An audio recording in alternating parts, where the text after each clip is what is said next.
सोचिए, एक पल और पूरा का पूरा मिडिल ईस्ट जैसे आग की लपटों में घिर गया हो। कुछ ऐसा ही हुआ है। एक अचानक बहुत बड़े सैन्य टकराव ने पूरे इलाके को अपनी चपेट में ले लिया है।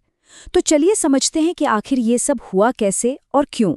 ये कोई दूर देश की खबर नहीं है। ये किसी की आप बीती है जिसकी जिंदगी एक पल में पूरी तरह बदल गई। सोचिए, एक परिवार छुट्टियां मना रहा है और वो जगह अचानक जंग का मैदान बन जाती है। ये हमें दिखाता है कि इस बड़े टकराव का असर आम इंसानों पर कैसा पड़ता है। तो इस पूरी कहानी को समझने के लिए हम इसे हिस्सों में देखेंगे। हम शुरुआत करेंगे दुबई की सड़कों पर मची उस अफरा तफरी से। फिर देखेंगे कि पर्दे के पीछे कौन सी बड़ी सैन्य कार्रवाई चल रही थी, और आखिर में सबसे जरूरी सवाल पर आएंगे, ये सब ठीक इसी समय पर क्यों हुआ। तो हमारी कहानी शुरू होती है दुबई से। बिल्कुल एक आम सुबह, सब कुछ नॉर्मल है, और फिर अचानक आसमान धमाकों से गूंज उठता है और बस एक झटके में शांति खत्म हो जाती है। मतलब शहर में हर तरफ अफरा तफरी मच गई। जरा सोचिए, मशहूर पाम जुमेरा के पास आसमान में आग की लपटें दिख रही थीं। दुबई का एयरपोर्ट, जो हमेशा लोगों से भरा रहता है, वो धुएं के गुबार के बीच अचानक खाली करा लिया गया। और दुनिया की सबसे ऊंची बिल्डिंग बुर्ज खलीफा, उसके ऊपर ड्रोन्स को हवा में ही रोका जा रहा था। बस एक पल में जो एक आम दिन था वो खत्म हो गया। और इस पूरी अफरा तफरी के पीछे एक बहुत बड़ा सैन्य अभियान था, एक ऐसा ऑपरेशन जिसने इस टकराव को एक बहुत ही खतरनाक मोड़ दे दिया। इस हमले का एक नाम था ऑपरेशन एपिक फ्यूरी। और देखिए, ये कोई छोटी मोटी कार्रवाई नहीं थी। अमेरिकी अधिकारियों ने साफ किया था कि ये ईरान की मिसाइल इंडस्ट्री के दिल पर एक लंबा और बहुत बड़ा हमला होने वाला है। और फिर वो खबर आई जिसने सचमुच पूरी दुनिया को हिला कर रख दिया। ऑपरेशन एपिक फ्यूरी ने अपने सबसे बड़े टारगेट को हिट कर दिया था। ईरान के supreme leader Ayatollah Ali Khamenei मारे जा चुके थे। नहीं, ये कोई अफवाह नहीं थी, खुद ईरान के सरकारी टीवी ने इसे कंफर्म किया। उनके साथ उनके परिवार के लोग और कई टॉप कमांडर भी मारे गए। ये एक बहुत बड़ा जियोपॉलिटिकल भूचाल था। अब जाहिर है ईरान का जवाब आना ही था, और वो जवाब बहुत बड़ा और बहुत तेज था। उन्होंने अपनी जवाबी कार्रवाई को नाम दिया ऑपरेशन ट्रू प्रॉमिस 4। ईरान का जवाब बहुत तेज और फैला हुआ था। जैसा कि हम यहाँ देख सकते हैं, उनका निशाना सिर्फ इजराइल नहीं था। उन्होंने सीधे सीधे अमेरिकी ठिकानों पर हमला बोला।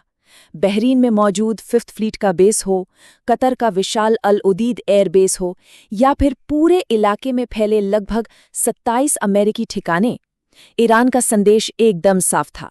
ये लड़ाई अब सिर्फ ईरान और इजराइल के बीच नहीं है। इन बड़े बड़े सैन्य हमलों के बीच आम लोग थे, जिनकी जिंदगी अचानक एक जंग के मैदान में फंस गई थी। जरा इस आंकड़े के बारे में सोचिए, 1137। इतनी मिसाइलें ईरान ने सिर्फ यूएई पर दागी। ये कोई छोटा मोटा हमला नहीं था। ये मिसाइलों की एक जबरदस्त बौछार थी जो बड़े पैमाने पर तबाही मचा सकती थी। लेकिन यहाँ कहानी में एक और हैरान करने वाला मोड़ है। उन 1137 मिसाइलों में से 1132 को हवा में ही रोक लिया गया। मतलब यूएई का एयर डिफेंस सिस्टम लगभग 100% कामयाब रहा। ये डिफेंस टेक्नोलॉजी का एक कमाल का प्रदर्शन था, पर ये इस बात की भी याद दिलाता है कि खतरा कितना बड़ा। इसका असर फौरन पूरी दुनिया पर देखा। खाड़ी देशों के ऊपर का आसमान एकदम शांत हो गया, सारा एयर स्पेस बंद। और उस इलाके में जो लाखों लोग रहते हैं, जिनमें 1 करोड़ से ज्यादा भारतीय भी हैं, उनके लिए सब कुछ एक पल में ठहर गया। सरकारें अपने लोगों की सुरक्षा के लिए भाग दौड़ करने लगी। अच्छा, इन हमलों और जवाबी हमलों से आगे बढ़ते हैं। अब एक और परत है जिसे समझना जरूरी है, और वो है टाइमिंग। क्योंकि जब हम इन घटनाओं के क्रम को देखते हैं तो एक बहुत ही दिलचस्प और पेचीदा तस्वीर सामने आती है, और ये इस पूरी पहेली का सबसे अहम हिस्सा है।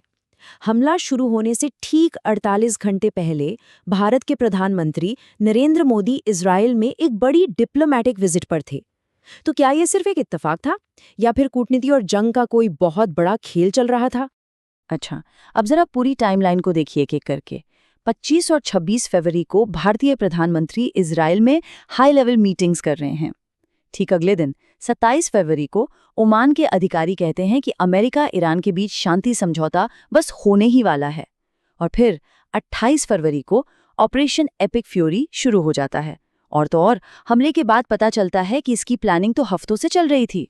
तो इन सब से हम क्या समझें?